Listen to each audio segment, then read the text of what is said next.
amashimwe no guhimbazwa by'Imana yacu kuko turashobora kumwizigira mu bihe byose by'ubuzima uko byameze kose twama tubisubiramwo muri no misi yacu kuko ni igihe gikomeye ni igihe kibi ariko bwoko bwiwe burashobora kumwizigira mu bihe byose kuko ubwoko bwiwe burazi yuko ubuntu bw'Imana ari bwiza cyane.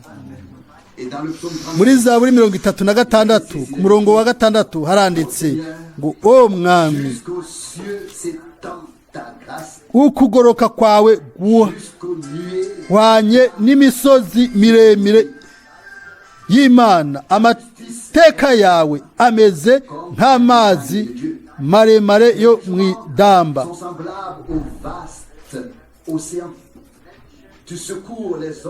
Uhoraho ni wowe uzigama abantu n'amatungo o mwami. Umurongo w'indwi mu Kirundi. Mana erega imbabazi zawe nizigiciro, abana b'abantu bahungira mu gitutu c'amababa yawe. 8 bazohazwa rwose n'ibiryoshe byo mu ngoro yawe, kandi uzobashora ku ruzi rw'umunezero wawe. Murongo w'icenda kuko aho uri ariho hari isoko y'ubugingo, mu muco wawe niho tuzobonera umuco.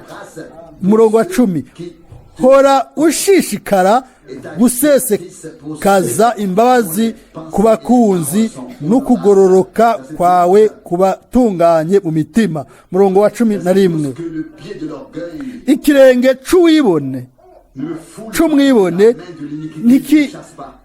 ntikinze ko ukuboko kw'abanyakibi ntikushobore. 12 hariya niho inkozi z'ibibi ziguye ziratsinzwe hasi, ntizizoshobora kuvyuka. 37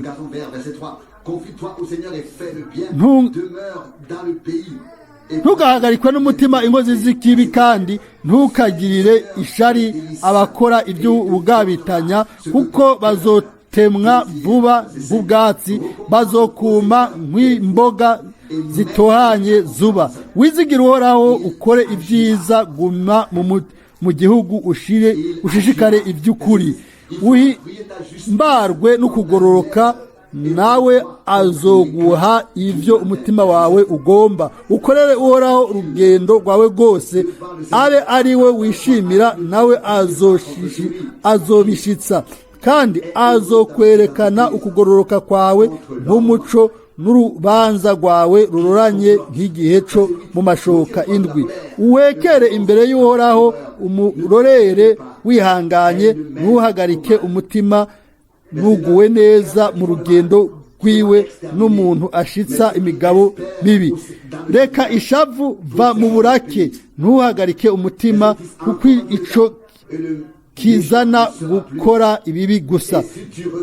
Nk'uko inkozi z'ibibi zizorandurwa, ariko abarorereye Uhoraho bazoragwa igihugu. Kuko hasigaye igihe gito umunyakibi ntabeho, mbere uzokwitegereza ahiwe umubure, ariko abagwaneza bazoragwa igihugu, bazonezerwa amahoro y'umusesekara. Ano majambo meza muri Zaburi 36 murongo wa 6 ngo ukugororoka kwawe gushika mwijuru, ubugwane kwizigirwa bwawe bushikatsa kubicu, n'ibintu by'igiciro byiza cyane. Uno muntu yanditse ino ndirimbo yavuze ati muri Yesu niho nizigira, mu bihe byose niho nzokwamana mwizigira. Igihe c'akaga nizigira Yesu wenyene, nta twizigira gusa umwami, kuko turazi yuko ubuntu bwiwe ni burebure bushika no mwijuru. Nisiko bizomera ku bantu, ariko turazi yuko bitandukanye ku mwami. Nico gituma turamura amaso tumuraba no muri ino saha yo muri kino gitondo, tumurindire, tumwitege, aduhezagire, mu butungo w'ubuntu bwiwe kuko turazi yuko ni byiza kumwizigira ni iby'igiciro kumwizigira kumva amajambo y'igiciro ayo yaduteguriye umunsi wose ku bw'ibyo turagomba kumushimira tumuhimbaze tumuzanire ubwiza no muri kino gitondo turahaguruka rero kugira ngo tubikore. Data wo mu ijuru turagushimiye bivuye mu mitima yacu mbere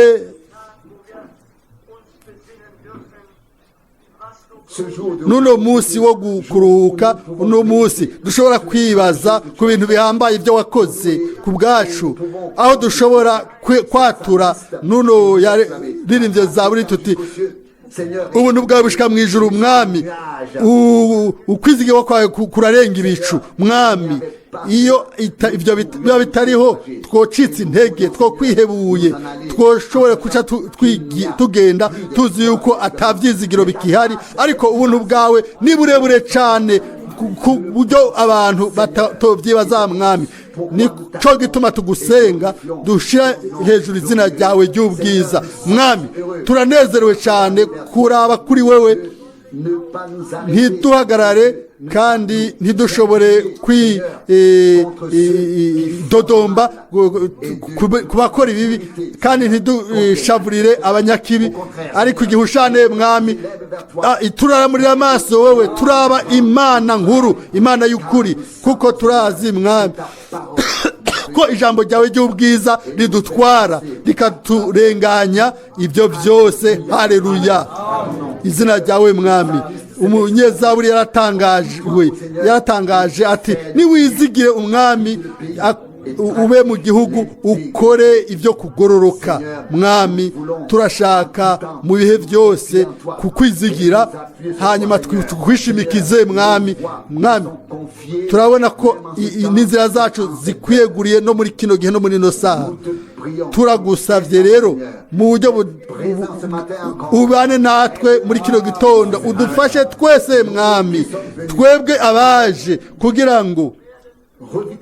bashobore guhabwa izindi nkomezi bakomezwe nawe mwami turagusavye kandi ukure muri twebwe ikintu cyose kitakwega ikintu cyose kitava kuri wewe mu mutima wanje mu mitima yacu twese mwami turagusenga turahimbaza ubuntu bwawe mu izina rya Yesu amen amen amen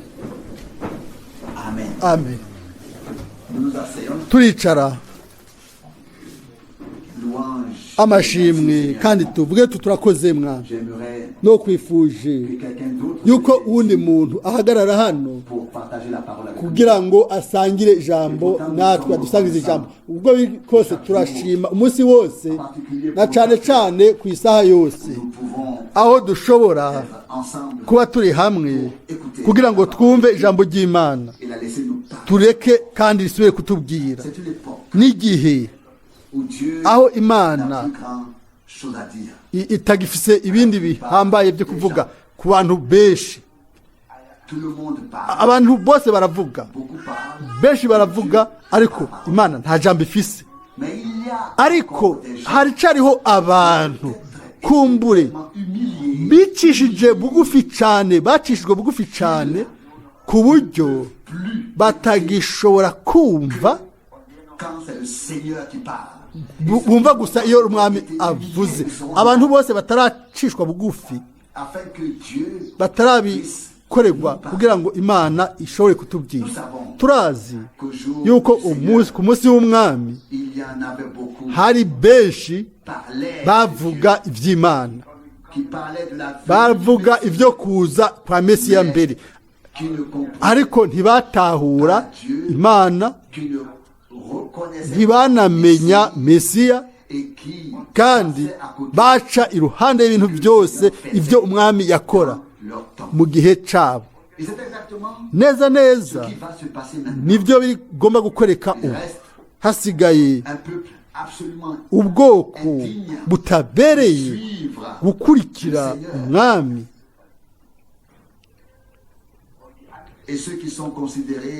abantu bemewe canke bagomba kwemerwa ubwabo baribaza baribwira ngo mbega ubwo bwoko bukoranye iruhande yiwe ataco bumaze. Igihe bavuga kera ngo mbega hari umukuru mu bakuru ayamwizeye, icyo nico cari ikibazo muri Yohana 9, igihe umuntu yari yavutse ari impumyi yahumugwa. Abakuru bamwizera canke batamwizera, ico sico kibazo. Ni uwo wenyene w'Imana yabwiye niwe ashobora kwizera. Umuntu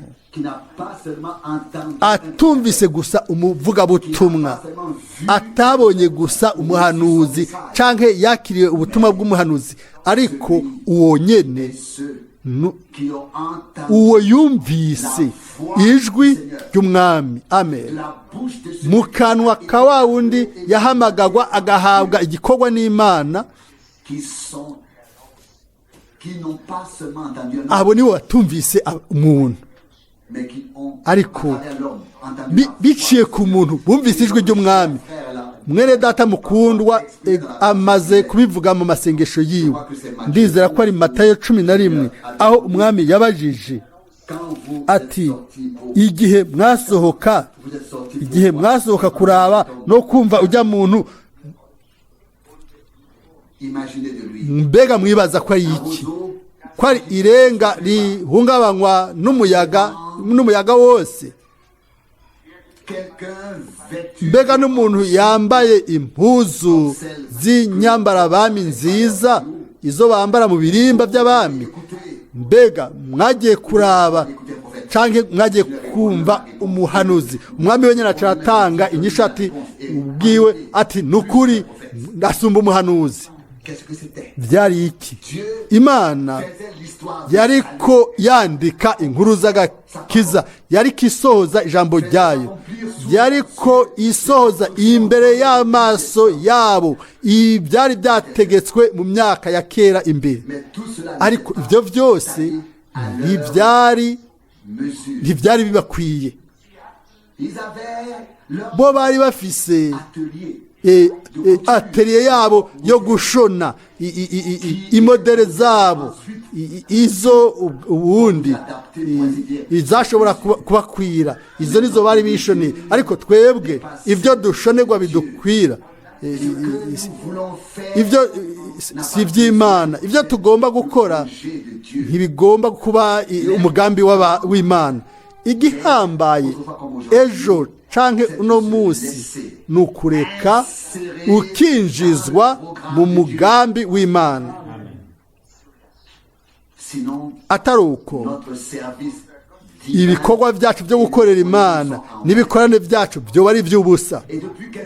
Uhereye ibihe bike ijambo ryo muri Mariko 7:7 riranza ritumbereye mu mutima.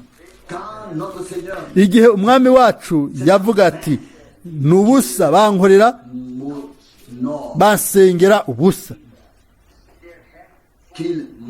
bansengera ubusa. Umwami umucamanza ahagaze hajya, uwo bavuga ngo barasenga, uwo bakorera ibikorano, uwo baririmbira amazaburi, ariko bafise umutwe w'amajambo ngo ubusa, mu buryo buciye bugufi kandi bw'ukuri, ngo indirimbo z'ubusa, ibimazi by'ubusa, amasengesho y'ubusa, ibikorane by'ubusa, ibyo byose ubusa. Ibyo navyo ni mu nzu y'Imana, ibyo navyo ni mu izina ry'umwami, ibyo kandi ni mu bisagara vyera. Ibyo nyene biba mu gisagara cera, mu bwoko bwatoranijwe. Iyo uvyibajijeho, wofata umutwe ukashira amaboko ku mutwe ukibandaniriza urugendo. Ariko Imana irafise amasigarira. Amen. Ndabivuze uno munsi gutyo, amasigarira yinjiza mwibarabara atamuntu ashaka, abakira abasunikwa akantu gato, abatwawe, abo birukanye, ni neza neza abo nibo Imana izoheraheza umugambi wabo yo wagakiza. Mbega ntidusoma ivyo muri Matayo 22 mu vy'umwami wacu yavuze Matayo 22 ngo ararungika abakozi biwe ngo batumire abantu batumiwe ubukwe bw'umwagazi. Umwe wese yarazi kuvuga igitandukanye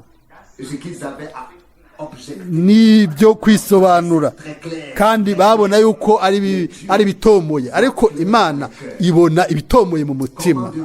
Ni gute bashobora kwibaza, nagomba kuvuga mbere, ni gute yibajije mu mubiri,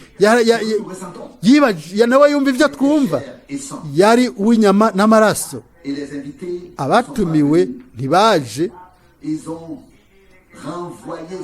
baciye birukana abariko baratanga ubutumira, baca bigumanira na bya vyireguro byabo birimwo ubusa, bagumye hanze. Umwami nuko niko byanditse ngo yararakaye, yaciye arakara kubera abatumiwe ntibishuye ubwo butumire.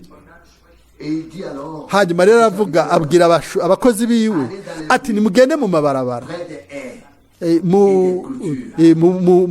mu mihora, mutumire uwo muzobona wese, ababi n'abeza.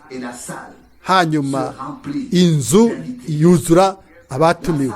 Inzu mu bwiza izoba yuzuye, ariko abo bose basohowe na Mose, bagumye mu bugaragwa. Ni urunganwe rushasha rwavutse, hanyuma rurakebwa mu gihe cya Yosuwa. Aho niho havukiye igibanza c'Gilgali, aho bakuwe ko agacokoro ko muri Egiputa, aho isezerano ryashikanywe kubemeye bakizera bigasohoza gutyo. None umuhamagaro wafashije iki? Bagomba kubera iki imyaka inyuma bisunga Mose kandi bose bagumye inyuma, hasigaye gusa icibutso cyo kuvayo kwabo. Turashobora twese gusoma izo nkuru tukibaza, ngo biri kure yacu, sivyo? Hanyuma ntiduhare ku buryo biriko bisubira gusohoza ukundi gusha, inkuru zigenda zisubirwamwo. Ariko Imana ibe umucamanza w'ibihe bidashira. Igihe cyose hazoba hakiri igihe c'ubuntu, turafise kubwo umuntu wese ivyizigiro, ukwizera uko Imana izohamagara, ko izokiza, ko izotabara, mbere yuko izogirana imbabazi yabo bose izoba yahamagaye. Muri Zaburi twamaze kumva, Zaburi ya 36 umurongo wa 6, o Mana, gushika mwijuru niho ubuntu bwawe buri, gushika hakurya y'ibicu ubwiziga bwawe. Umurongo wa 6, ukugoroka kwawe guhanye n'imisozi miremire y'Imana, amateka yawe ameze nk'amazi maremare yo mwidamba. Uhoraho ni wowe uzigama abantu n'amatungo. Yaremye ibintu byose, turi mu biganza vyiwe. Ibintu byose bifise ubuzima, niwe abibeshaho. Nta gikoko, nta gitegwa coshobora kuba cobaho iyo Imana itavuga ijambo. Iyo Imana idatunganya vyose ngo ibitegeke ishireho amategeko ku bintu byose. Ariko hanyuma haje umugabane wacu, umurongo w'8 n'umurongo w'7 mu Kirundi. Mana, erega imbabazi zawe nizigiciro, abana b'abantu bahungira mu gitutu c'amababa yawe. Umurongo w'8, bazohazwa rwose n'ibiryoshe byo mu ngoro yawe, kandi uzobashora ku ruzi rw'umunezero wawe. Amen.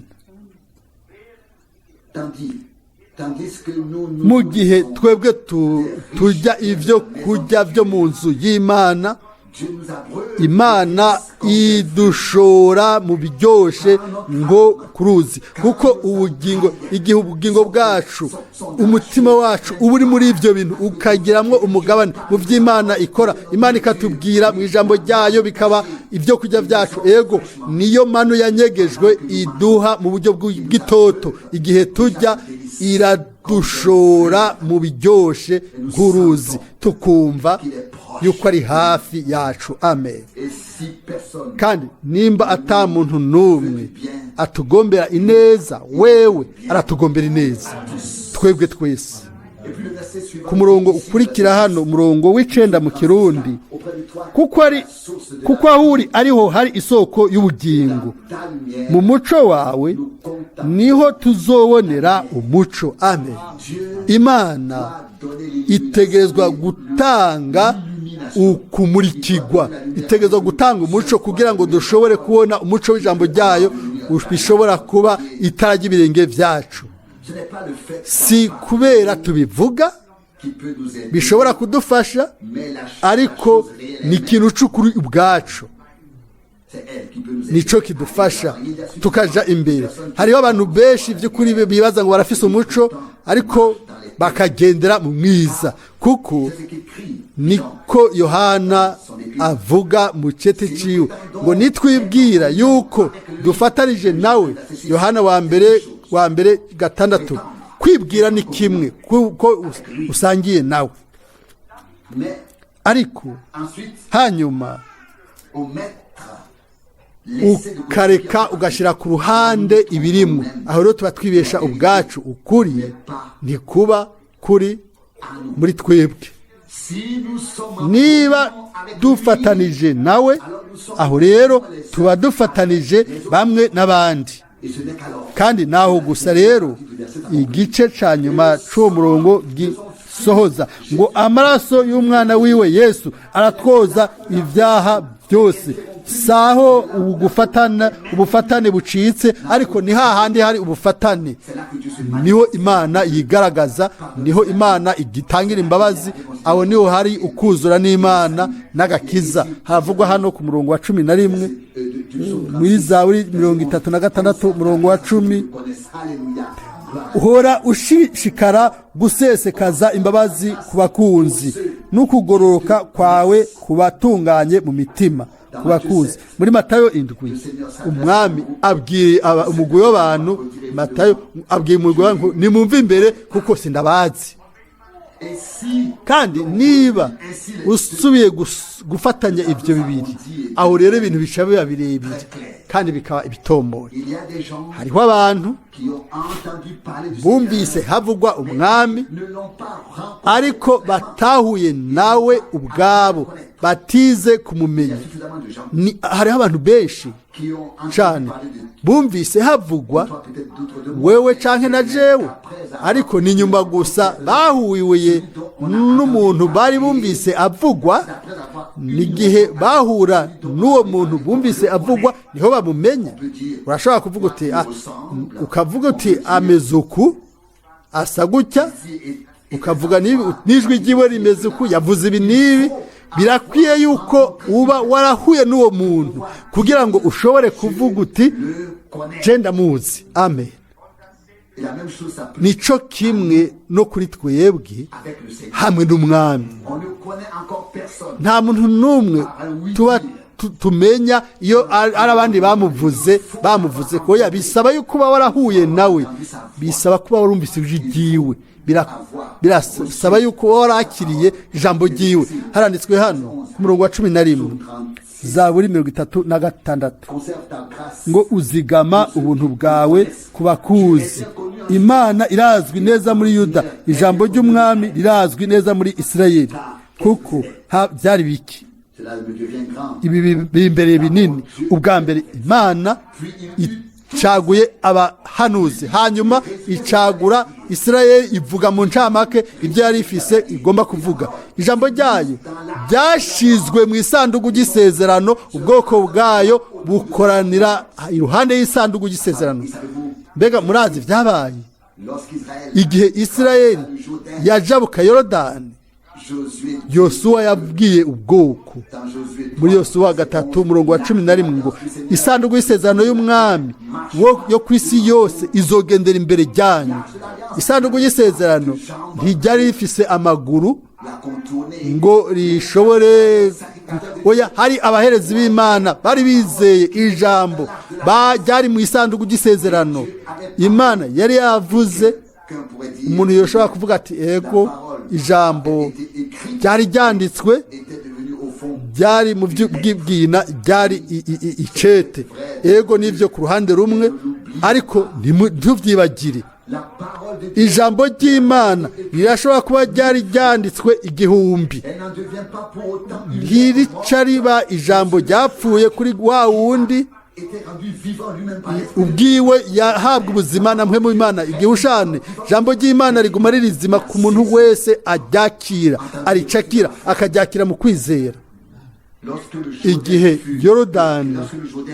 Yorodani yabona isanduku, ibonye isanduku y'isezerano n'ijambo ryarimwo, yaciye yigigwayo. Yarishigaje gukora iki? Atari imbere, ntiyigiweyo imbere ya kijya gisanduku c'imbaho, oya, yigiweyo imbere y'ijambo ry'Imana nyene ububasha ryari rimwe.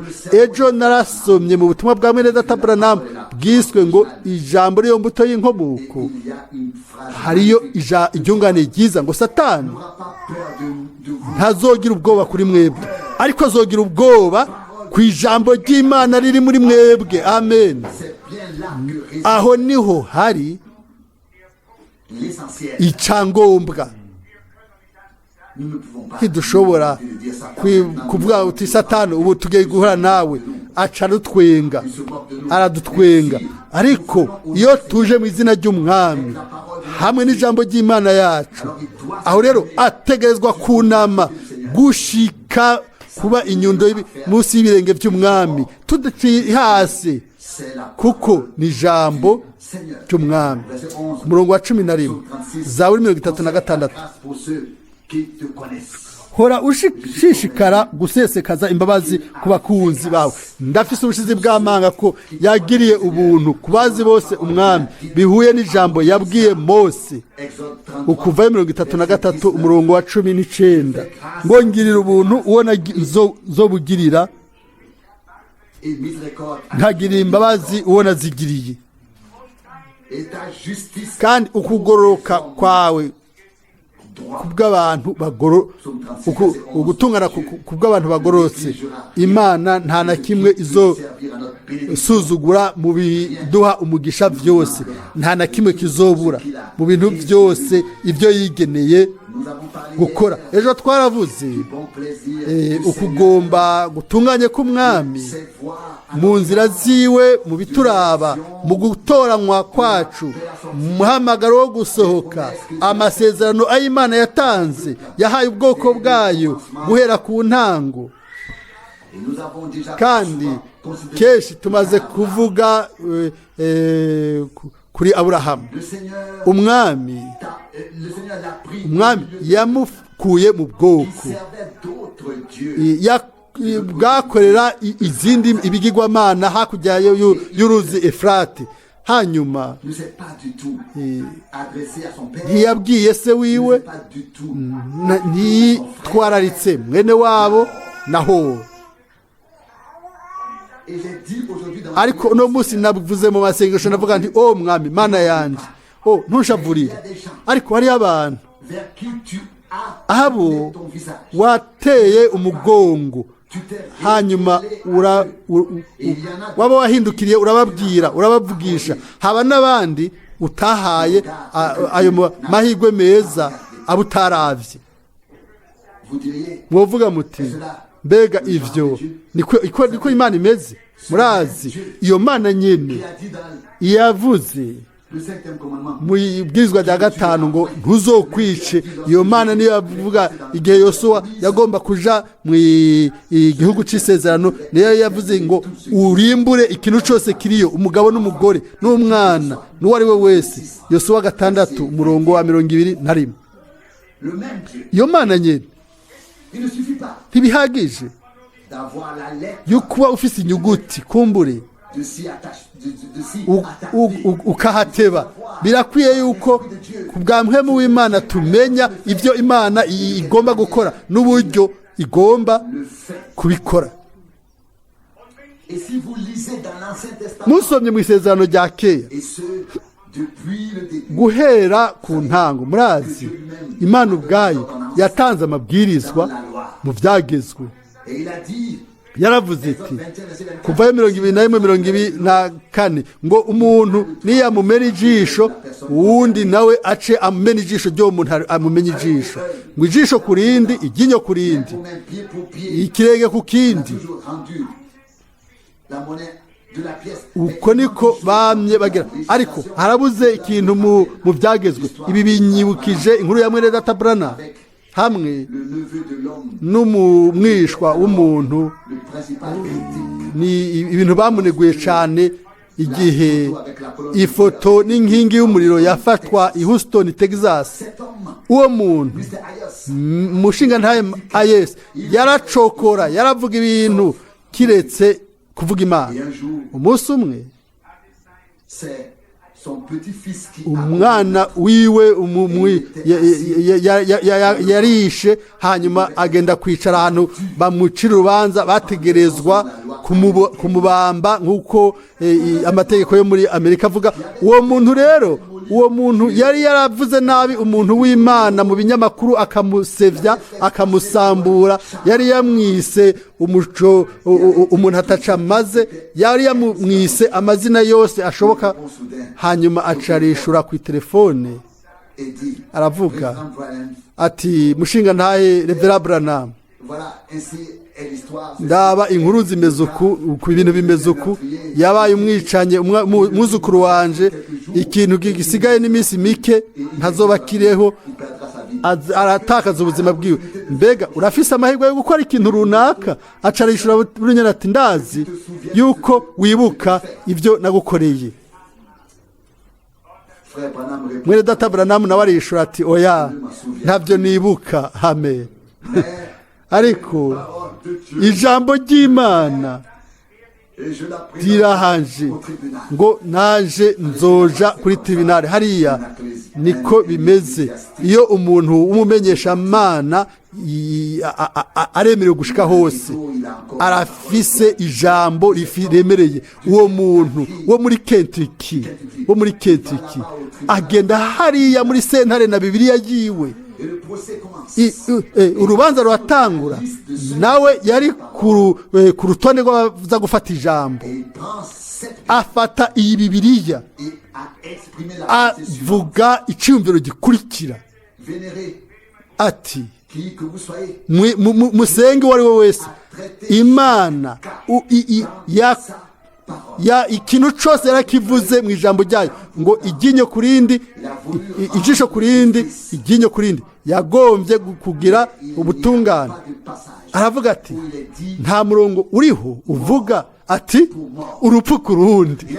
Yavuze ati, igihe Kayini yica mwene wabo Abeli, Imana ntiyamwishe, mbere yamushitse ko ikimenyetso kugira ngo ntibamwice. Amen. Abacamanza bose bararaba, baravuga bati, umviriza ibiriko biraba. Umugabo mugufi wo mu misozi wo muri Kentucky, umuntu w'Imana aravuze muri sentare. Kumbure ubwiwe ntiyigeze yibaza ibyo byiyumviro, ariko buno nyene mu buryo bwihuse mpemu w'Imana aramuvugisha. Aho mu gihe umwasi wiwe yaragomba kumukorera ikibi cyane, ku telefone umwami ahindukiza ibintu. Ese ingene ari byiza cyane. Imbabazi ntiziva ku bihe canke ubuntu bw'Imana nabwo nyinshi kimwe. Ivyo Imana yakoze biri hejuru yawe nanje, biri hejuru y'ivyo urimwo n'ivyo uri kuracamo n'ivyo ndiko ndacamo, biri hejuru y'ivyo tucamo twese. Iyo Imana yatangaga kiza bivanye n'ivyo ducamwo, nta muntu numwe yokijijwe. Amen. Nta muntu numwe yokijijwe. uko rero niko ukwizigira kwacu tubishyira mu mana yacu. Ibintu byose bidushikira bitegerezwa kubaho kugira ngo ibyanditswe bisohoze. Mbere nubwo tutama tubibona iminsi yose, ineza izovamwo izoba ari umugisha kuri abo bose batahuye inyigisho y'Imana. Turamaze kubivuga hano kandi igihe casohoza umwami agashigwa mu maboko y'inkozi z'ikibi, ni Petero niwe yahagaritse umutima, avuga muri Matayo 16:22 ngo mwami ibyo ntibikagushikire. Cari igikombe c'umurorazi yategezwa kunywa, ntiryari itama rimwe, oya yaranyoye gushika arakirangiza. Igikombe cy'umurorazi cabayeho umuntu yashoboye kunywa ku isi. Nubwo havugwa ngo data nimba bishoboka yuko igikombe kindengana, nimwibaze yuko igikombe camurengana, iyo kimurengana kubwiwe Imana yari kuba irenganye wewe nanje inciye hejuru. Imana yari kuba iturenganye, ariko yari igice c'imibabaro byari mu rupfu, hanyuma ukuzuka, hanyuma kuduzwa mu ijuru, kugira ngo inama y'Imana y'agakiza y'Imana yacu ntitangazwe gusa mu buryo bwose, ariko ishigwe mu ngiro. Imana mu by'ukuri ifise umugambi wayo mu bintu byose. No muri kino gihe ndagomba kuvuga mu buryo burambuye kino cyumviro. Imana yaramejeje igiti kidasanzwe mu murima wa Edeni, igiti cyo kumenya iciza n'ikibi. Abantu barakiriyeko. Cari iki? Urupfu rwaciye ruza, hanyuma uruvange ruca rurakwiragira. Twebwe twese tuvyemera canke tutavyemera, twese turi ikivange. Murashobora kundaba, hanyuma murashobora kubikora. Twese dukomoka mu makoraniro aho ubutumwa bwiza bwari kivange. Nta numwe muri twebwe atari ikivange mu buryo bw'imwemu. Tubivuga ni ubu gusa, inyuma y'uko urubuto rw'Imana gukuri, ijambo ry'ukuri ryamaze guhishurwa mu buryo bwuzuye, niho twakiriye duhawe n'Imana amahirwe yo gucika icaremwe c'Imana, kubwo imbuto nzima y'ijambo ry'Imana igomba kubibwa ataruvange, kugira ngo tube icaremwe c'Imana. Amen. Ntimurabe gusa twebwe canke n'abandi, ariko muri rusangi buvuga ubutumwa bwari buvanze, impano byari bivanze, byose byari bivanze. Nihe hariho umuco, nihe hari ukutavanga, nihe hari ibintu nk'uko Imana yari bishaka igomba ko bimera nk'uko ibyanditswe biri.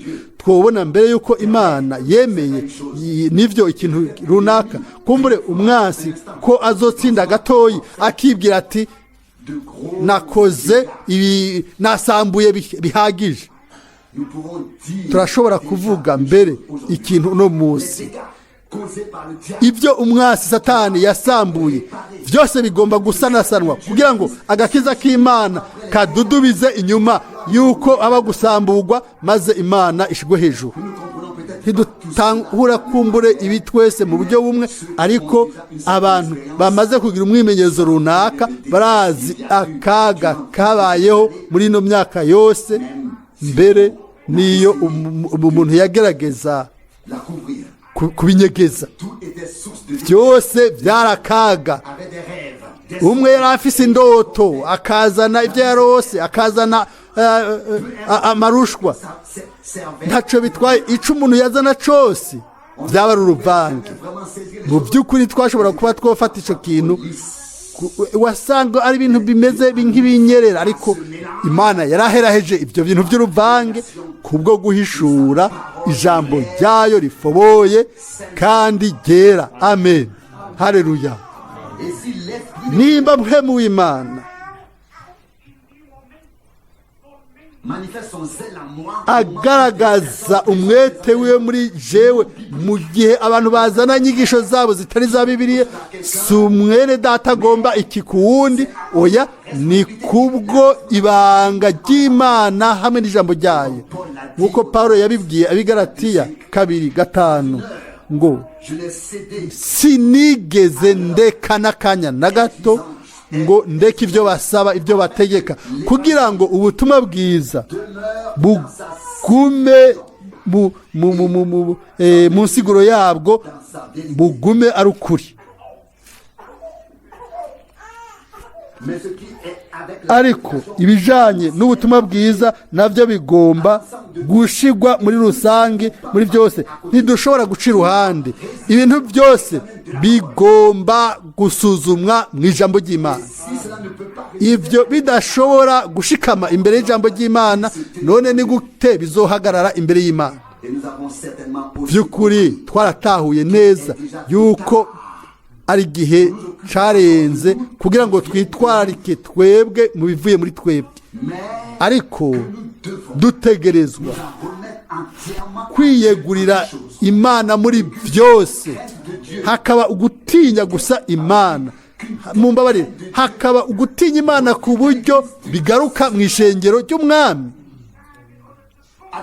ku buryo ata muntu n'umwe yo kubahuka gukora ashaka kuvuga ikintu kiretse ibintu bishobora guhagarara imbere y'Imana. Igihe cyose dukora ikintu runaka, igihe cyose tuvuga ikintu runaka, igihe cyose mu buzima bwacu dukora ikintu icyo ari cyo cyose, ikibazo cya mbere cyagomba kuba igikurikira: mwami, ni gute nzoshobora kwifata yaba wari uhagaze hano muri kino gihe? Nokoze iki? Mbega ibikorwa byanje byoba ibyahe yaba wari uhagaze hano? Ndibuka neza igihe abizera bibaza ku cyumviro icyo ari cyo cyose n'ijambo rito iryo ritashobora guhagarara imbere y'Imana. Aho rero baca bapfukama bakabwira umwami bati: mwami, mbabarira, ugira imbabazi kubwo icyumviro nagize. Mbega bimeze gute uno munsi? Urukundo rw'Imana rwaratimbye muri benshi. Ikimenyetso cyo mu gihe cy'impera sinzibagira na rimwe igihe ujya muntu akuze wo mu Yuda Isowari, igihe nari ngira manuke i Sodomu, yabonye mfise Bibiliya, arajabuka araza kuri jewe, twaravuganye gato, buno nyene tuca turagwana mu nda, amosozi amuva mu maso, aca avuga ijambo ry'umuhanuzi Mika hariya mu ibarabara. Yavuga Yiddish. Igihe yavuga iryo jambo ryo mu muhanuzi Mika, nanje nakozwe ko ico gihe ndibaza nti rero nta na kimwe nza kubivuga ko, ariko yabikoze. Aravuga ati: ubu ni igihe aho amajambo y'abahanuzi asohoza, harimwo n'ivyanditswe muri Mika 7. Aho rero nanje amahosozi aratemba, turasubira turagwana mu nda, turaramukanya, tuca turifurizanya imigisha. Murazi yuko muri iki gihe cyose ku mpera y'iminsi ibintu byose byagomba kubaho bifise agaciro ntibigifise agaciro. Ijambo ry'ubuhanuzi rigomba gusohora. Ikintu cyashobora kuba ikintu yaravuze kare hano n'iri ryungane mu mirongo ya 5 na 6 muri umwe muri iyo mirongo haranditswe Mika 7 murongo ngo: kuko umwana asuzugura se. Nibaza naje ubwanje, sinibaza yuko hari ijambo rimwe ribi nagiye mbwira data mu buzima bwanje bwose. Kuri jewe yari umuntu yubashwe mu nzu, mu gisagara cyose, ahantu hose mu kirere, nta muntu n'umwe nari nubashe nkawe. Ibintu byose yakora, ibyo yasaba bimbera byiza, ibikorwa byose byatezwa gukorwa ibyo ntacyo byari bitwaye ariko mu mutima wanje nari mfise kumwubaha hanyuma rero ugaca wibaza ikibazo ngo kubera iki none bimeze gutyo ubuzima butandukanye ku muntu bwiwe hanyuma uwo muntu wo mutama arenze imyaka 70 n'imishatsi yera aravuga arira ati igihe ubu amajambo y'abasahanuzi ariko arasoza n'ibyanditse muri Mika 7 narabisomye mu nyuma harimo umurongo uvuga gutya iryungane ngo umwana asuzugura se gushika hariya bavuga ngo kuvayo 2012 ngo ubahe so na nyoko kugira ngo ubeho umwanya muremure ariko muri kino gihe cy'ubuhanuzi turindire yuko ivy'Imana yavuze mu buhanuzi bisohoze bitunezera bitatunezera mugomba yuko ndababwira aho rero tuca duceceka ukavuga uti mwami wavuze ijambo urafise byose kubona muri rusangi urazi neza ibigomba gushika kandi warabivuze imbere y'igihe sinshobora kubihindura biragororotse ibyawe biragororotse kandi birera kugomba udutegerezwa kwiyegurira ukugomba kw'Imana ntitwemere ngo tugararize mu mutima kuko ndabisubiyemwo turi mu gihe c'ubuvugishwa ibintu byose bisabwa bigomba kubaho mu buryo butandukanye ntibishobora gusubira kubaho gutyo kuko ubuhanuzi bwa Bibiliya buriko burasohora hano muri Yosuwa 24 ni ijambo iryo tumaze kuvuga ko haranditswe Yosuwa 24 murongo wa 2 Yosuwa abwira ubwoko bwose ngo uko ni kuhoraho agize Imana ya Isirayeli bene so babaye hakurya y'uruzi Efrate Tera se wa Aburahamu na Nahor basaba izindi mana murongo wa 3 bukeye njana sogokuruza wanyu Aburahamu ndamukura hakurya y'ugo ruzi mugenduza igihugu cyose cikanani muha kurondoka muha Isaka nawe muha Yakobo na Esau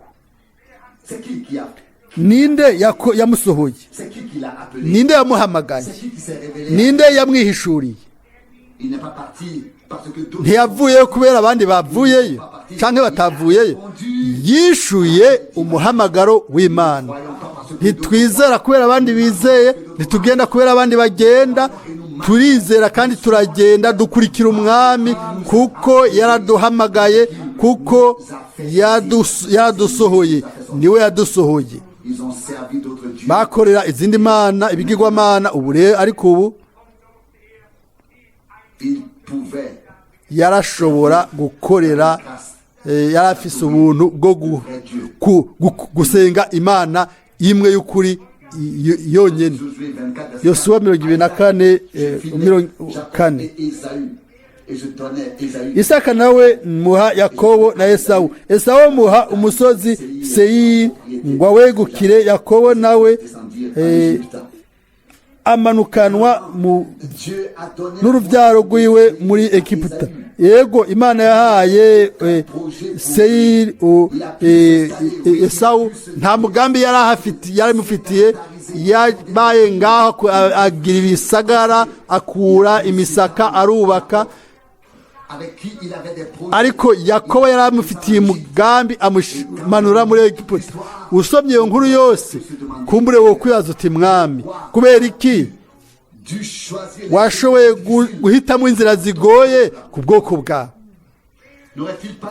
mbega ntibyari kuba byiza yuko ubacisha mu nzira zoroshe ukabakingira impande zose hanyuma ugasena inzira zabo zose baciye mu nzira zigoye kuko Imana yari ifise umugambi kuri bo amen mu cete c'abaheburayo turasoma ku vya Yesu Kristo umwami wacu.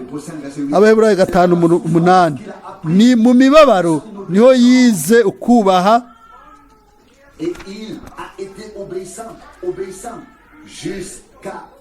kandi yarubashe gushika ku rupfu rwo ku musaraba. Yego ni kubwo imibabaro yashizwe hejuru mu gutunganywa kose. Twese twokwifuje guhitamwo inzira itarimwo amarushwa, itarimwo ibigeragezo, ku buryo twokwigendera mu nzira yo hejuru y'abacunguwe, tutabona ibitubabaza. Umwami wacu avuga iki? Ngo nihe hari umuhanuzi uwo mutahamye, uwatumwe n'Imana, uwo butishe. Kuri mwebwe niho amaraso y'abakozi b'Imana yose ari, guhera kuri Abeli gushika kuri Zakariya wiciwe mu rusenge imbere y'igicaniro c'ibimazi, imbere y'igicaniro c'ibimazi. Nk'uko mwene data Branham yabivuze mu butumwa bumwe, abamenyesha makuru b'Abadagi,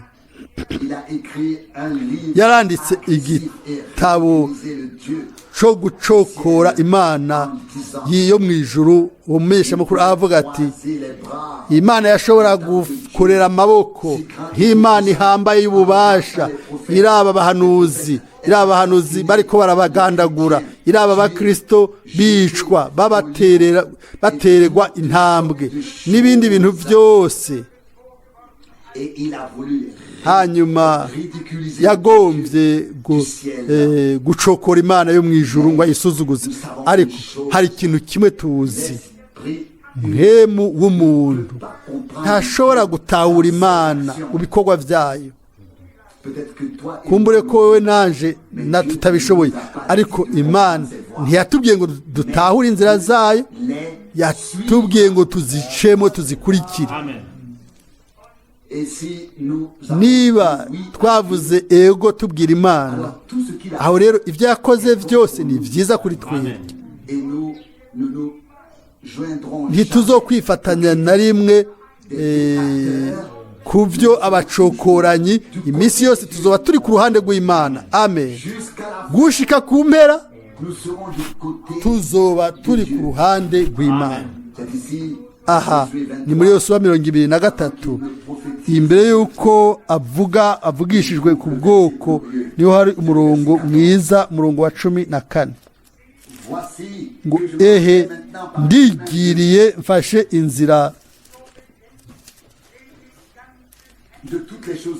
inzira zose zo mu isi, murabe mu mitima yanyu, mumenye yuko amasezerano yose Imana yahaye ba sogokuruza nta na rimwe ryasigaye ridasohojwe. Oya, yose yarasohoje ku bwanyu, nta na rimwe ryasigaye ridasohojwe. Ibi ntibyavuzwe ngo byandikwe gusa muri kino gihe, hariya kiriya gihe, ariko ku bihe byose, na cane cane no mu minsi iyo tubayemo. Nta sezerano na rimwe ry'Imana, nta buhanuzi na bumwe bwa Bibiliya buzosigara budasohojwe. Bwose buzobona ugusohoza kwabwo mu gihe kibereye. Turizera yuko Imana yasezeranye kandi gusubiza byose bizosubiraho inyuma yuko habaye umuhamagaro wo gusohoka. Kimwe kigomba guherahezwa imbere yuko ikindi naco gisohozwa. Imana ifise umugambi w'ibanga, nta muntu n'umwe yamugishije inama, yamugiriye inama, nta muntu n'umwe agomba kumuha gahunda yo gukurikira. Imana imaze gutunganya uwo mugambi, ikirawusohoza kubwo ubwiza bw'izina ryayo. amen yonyene izocunga kugira ngo imitima yacu yozwe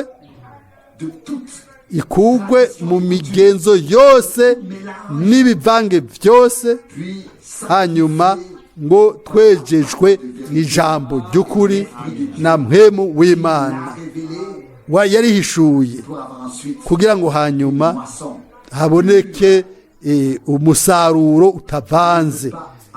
Si ngomba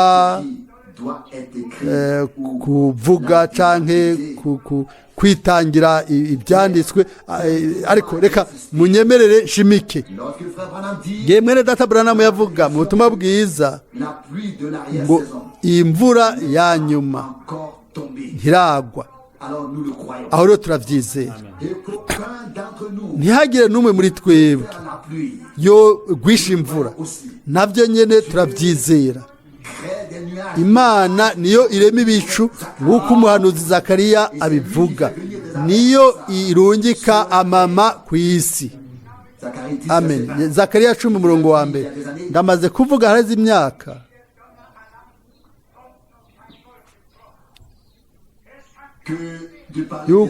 kuvuga iby'imituragaro sivyo bizana imvura nyinshi.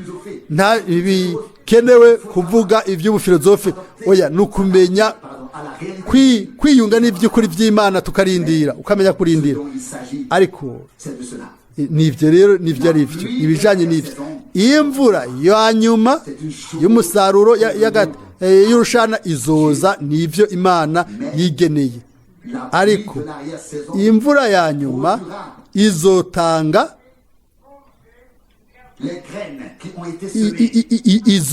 imbuto zabibwe. Niba yaba hari uruvange mu mutima wawe, uruvange nirwo ruzoca rwera muri icyo gihe. Niba hariyo urwafu, hazokwera urwafu.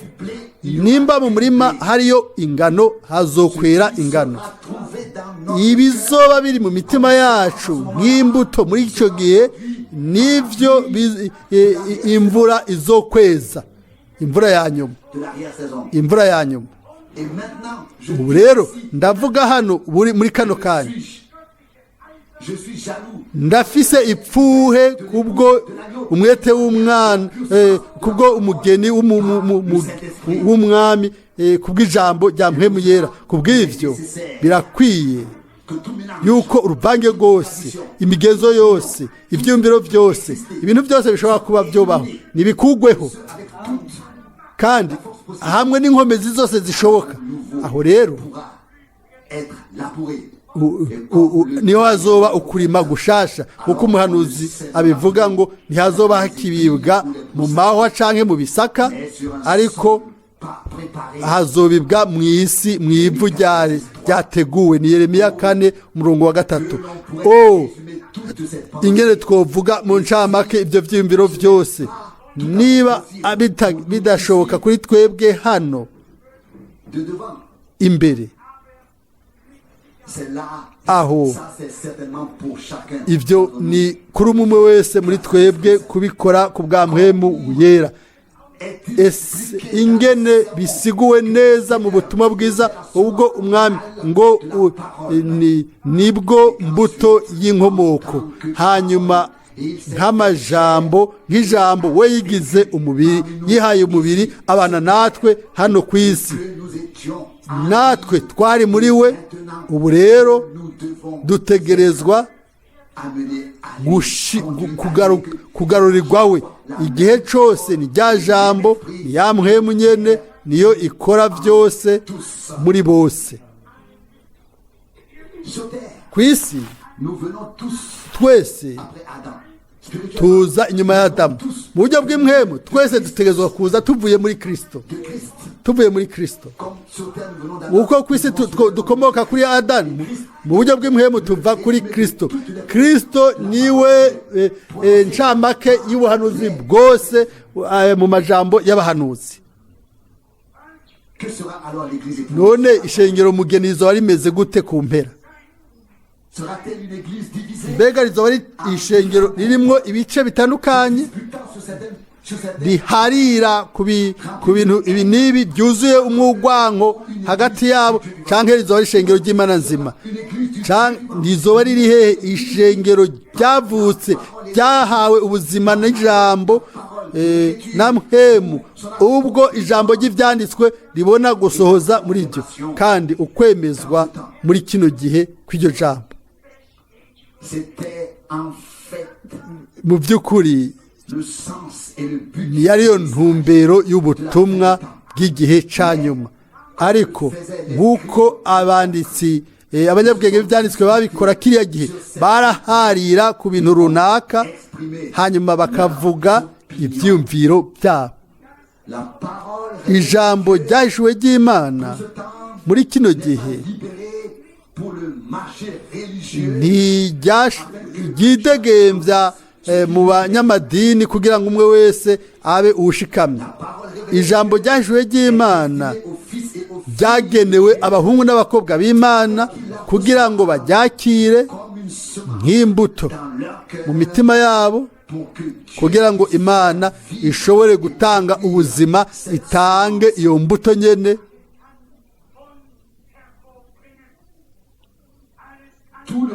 ibisigaye byose nibyo gusamaza bifatiye ku ntumbero y'ukuri iyo Imana yigeneye ku ntumbero yari ifise imbere y'amaso yayo nimunyizere nibyo bizokoreka ndabyizeye naho ntugara amaso ku bintu biriko biraba uno munsi kandi amatwi yanjye nkaba ntayagira ibipfamatwi ku biriko biravugwa nk'uko ntagomba kubyumva oya ndumva kandi ndabona ibiriko birakoreka ariko ibyo nizera ni uko nibyo Imana yavuze mu ijambo ryayo amen nimba twokora twese cyo kimwe ibyo abantu bavuga n'ibyo bakora bigaca mu gutwi bigasohokera mu kundi ariko ibyo Imana yavuze bikatwa mu mitima yacu tukabigumya tukabishyira mu bikorwa ijambo ryayo rikaja mu bikorwa nk'uko Mariya yabikoze mu by'ukuri Mariya yakiriye ijambo ry'isezerano uko nyene niko dutegerezwa kwakira ijambo ry'isezerano ry'Imana kugira ngo ribe igifadika c'Imana amen mu buzima bwacu Imana yahamagaye Aburahamu yaramucaguye imuha amasezerano ibandanya na Isaka na Yakobo na Isirayeli yose imbere y'amaso y'Imana ni ubwoko bwatoranijwe gushika uno munsi ibyo byose kubera Imana yacaguye umugabo umwe yamucaguye mbega je ntitwasomye mu muhanuzi Yesaya 42 ku murongo wa mbere ku bya Kristo ko yari uwatoranijwe mbega ntitwasomye ntitwashoboye gusoma mu Efeso ba mbere 5 ko twatoranijwe muri we imbere y'uko isi n'ijuru bibaho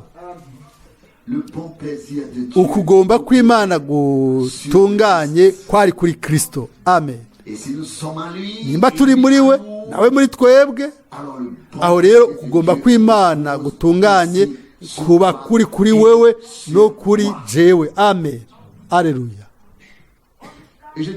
ndavuga iki uno munsi iyo umuntu yaza kuri Yesu akavuga ati mwigisha mwiza ni gute umwami yamusugumye Mariko 10:17 umwe wenyene mwiza ni Imana acarigirwayo yarazi kumbure wari umwami araza aramubwira ati mwigisha mwiza umwami mukankamira ati nta mwiza ariho ni Imana yonyene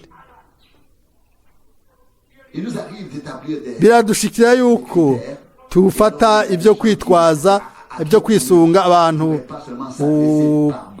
ntumubwire gusa ngo ni mwiza cyangwa ukamubwira uti ni mwiza cyane Il n'aurait aucune objection, n'est-ce pas? nawe ntabyanke sibyo ariko bakundwa Ce n'est pas ainsi uko siko que les biri choses se passent avec siko nous. ibintu bimeze n'Imana yacu Veut s'approcher de umuntu lui, agomba kumwegera cœur coupé, aza aciye bugufi mu buryo bw'imwemu n'imwemu yiwe azi yuko atabereye kumuvugisha kandi s'occuperait de nous et aurait pitié de nous. ngo twitwararika akatugirira imbabazi ariko Imana yarabikoze Et nous en sommes reconnaissants. turabifitiye amashimwe Et nous en sommes reconnaissants. dufise amashimwe Les autres, abandi Nahor, Tarana na Nahoro sont restés assis. bagumye bicaye Dieu le Seigneur Imana umwami adressé à eux. ntiyari yabavugishije bo nta sezerano bari bafise nta mugambi w'Imana Bien-aimés, bakundwa nous remarquons turabona ce que l'élection. ibyo gutoranya biba birimwo L'élection. ugutoranya kw'Imana Venir à une association. ntibiba kuba uri mu mugwi w'abantu bitwa abera gucagurwa n'uko Imana iguhamagara nyine ubwayo Être mis en route avec une ugafata urugendo ufise intumbero imbere y'amaso y'Imana Aburahamu yizeye aho atategetswe kwizera agira ibyizigiro aho bitashoboka nous aussi par natwe ku bw'ubuntu bw'Imana yacu turizera tukigira ibyizigiro kuko turi urubyaro imbuto ya Aburahamu kuko natwe twatoranijwe n'Imana Baroma 4:18 ibyo nabyo ndabyizera n'umutima wanje ntihase mu mutima wanje n'ubugingo bwanje Imana yakoze byinshi byiza muri jewe quand j'y pense. iyo ndabyibajije birashika rimwe na rimwe nk'uko byabaye muri Norvege Où le soleil se couche aho à minuit. izuba rirenga mu gicugu Pas dormir. abantu badashatse kuryama buno nyene inyuma y'igikorane Alors ils m'ont aho rero barampamagaye barambwira ati Mwene Data Frank raconte-nous nutubwire ce que Dieu a fait ibyo Imana yakoze dans ta vie. mu buzima bwawe Et ce que je vous dis, ibyo ndababwiye qui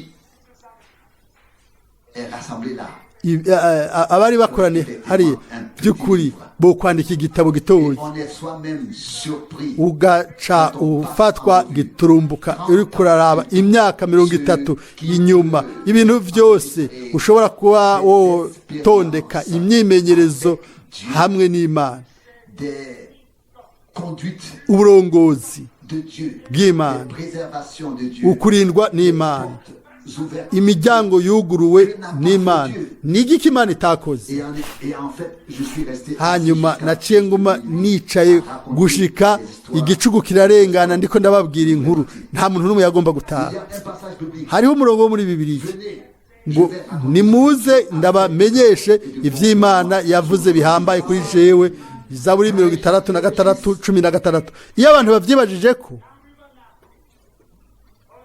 et dis Seigneur, bakavuga bati mwami moi voir un jour nunyereke umunsi umwe ibintu byose à faire. ibyo wakoze Oh, ndababwira il se passe quelque chose. hari ikintu gikoreka runaka Pas seulement des histoires, atari gusa inkuru ariko imyimenyerezo y'ukuri hamwe n'Imana des choses qui tiendront ibintu bizohagarara imbere y'urubanza rw'Imana rw'umwami quelque chose ikintu de merveilleux.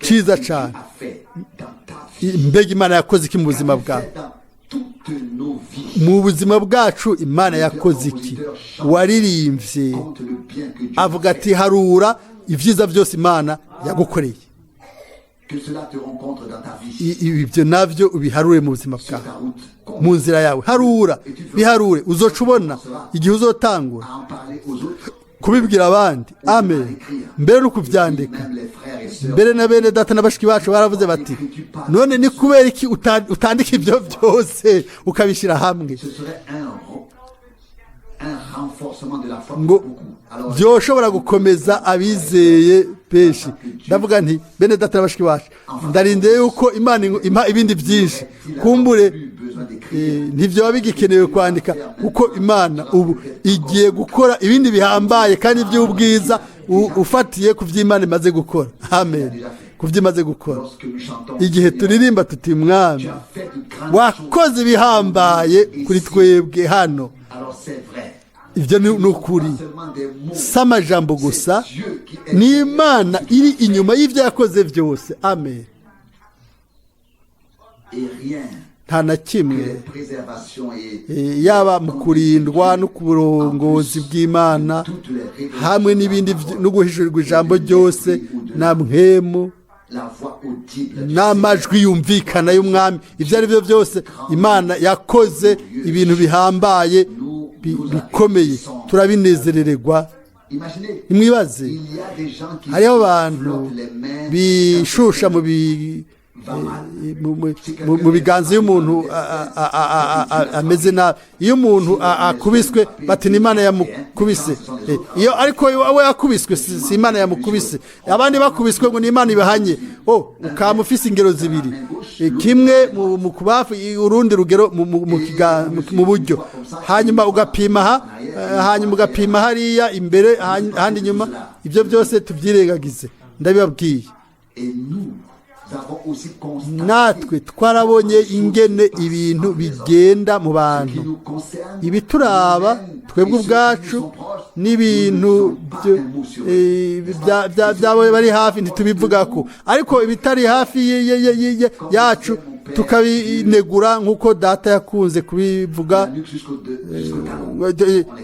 tukabinegura kuva ku ntango gushika ku mpera bigatanga akaga kenshi imana igomba kutugira abantu bavuga ibyo imana yakoze kiretse ibyo gusa ibisigaye byose ni ibyo kuyogora bitagiramo ikintu ntibifasha ntibyubaka ntibifasha kubaka ariko ni ugusambura ababyumva niko byanditse mu Efeso 4:29 umurongo w'icenda niko ibyanditswe bivuga mutima mukundwa imana yagukoreye iki ushobora kuvuga iki ushobora kuvuga iki atari inkuru oya imyimenyerezo y'ukuri n'imana mvise ubushizi bw'amanga yuko twashizwe aho duhindurwa n'imana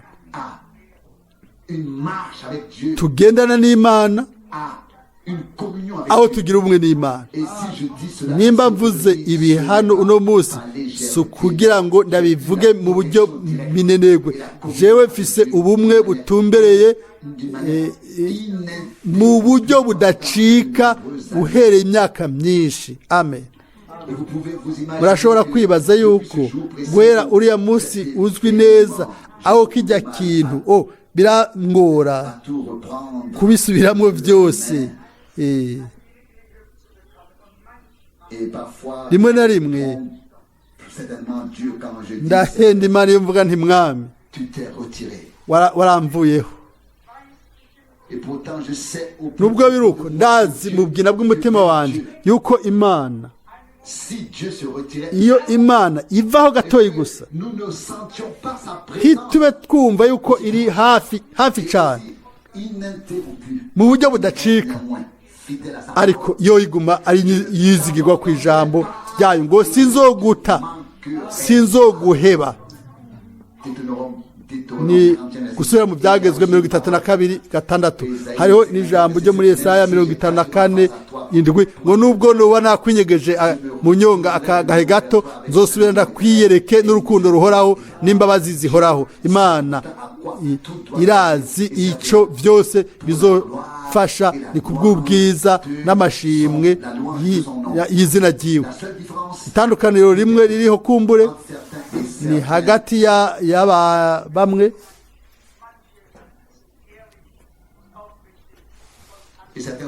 n'abandi niri bamwe nimvuga kuri abandi simvuga kuri bari rementaniriza ibintu ikintu cyanyuma coshobora kushikira imana ikindinde mbere sinicanyuma singomba ico ikishikira ko niremera ibintu nimba mbona yuko ngomba gushima ndashima iyo numvise umubabaro mu mutima wanje ndareka ubuzima bwiwe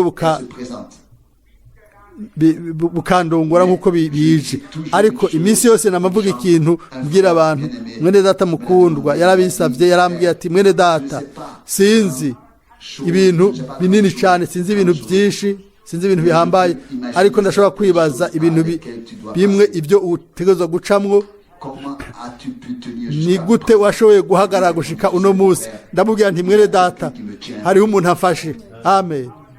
Mais le secret, c'est ça. Ibanga ni iryo amen. Je sais nager. Ndazi koga Je monte et je descends avec les vagues. ndamanuka ndaduga nkamanukana n'imikuba ariko sintwagwa sindaruhama. Ibyo niryo tandukanye. Rimwe na rimwe uba imikuba yo gutwara udashobora kuyihagarike udashobora uba umeze nka yona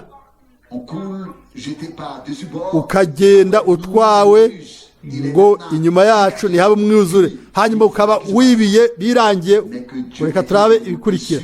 Ariko Imana iminsi yose iba ifise inzira nziza ibyo abantu baba batarindiriye. Ariko Imana ya Yona niyo Mana ya Mose niyo Mana yanje niyo Mana yawe amen. Yaduhamagaye gusohoka, yadusohoye, yaducaguye, yaduhaye amasezerano. Tuzobona ayo masezerano asohoza kubw'ubuntu kubw'ubuntu. Ndifuza yuko twese dukomezwa kwizera kwacu kugira ngo dusubire kwizigira cyane umwami gusumba uko twabikoze kugeza uno munsi. Niwe Mana yacu ikore ibiyihimbaye ibyera mu byo ikora kuko ni uwera kandi aragororotse mu byo akora amen. Turahaguruka dusenge. Data wizigiwe wo mu ijuru, ndagushimiye n'umutima wanje wose kubwo ijambo ryawe ryera ry'igiciro. Mana yukwizigirwa yizigiwe nkuko nabisomye mu gitabo c'abayuda. Ibintu abasenga bose bava ku rubyaro rwa Aburahamu igihe baza mu nyonga hawe bose bavuze ibyo wakoze uhereye mu minsi ya Aburahamu. Baribukije ko wari waramutoranije, ko wari kumwe nawe. Mu masengesho yabo bazanye imbere yawe ibikorwa bihambaye wakoreye mu bwoko bwawe, barabikumenyesheje. O Mana mwizigirwa mwami, igihe uno munsi tubona mu isezerano rya kera no mu isezerano rishasha tubona amakanda y'ibiganza byawe bihezagiye amen. Igikorwa cawe, amajambo yawe, igikorwa cawe, imbabazi zawe, urukundo rwawe,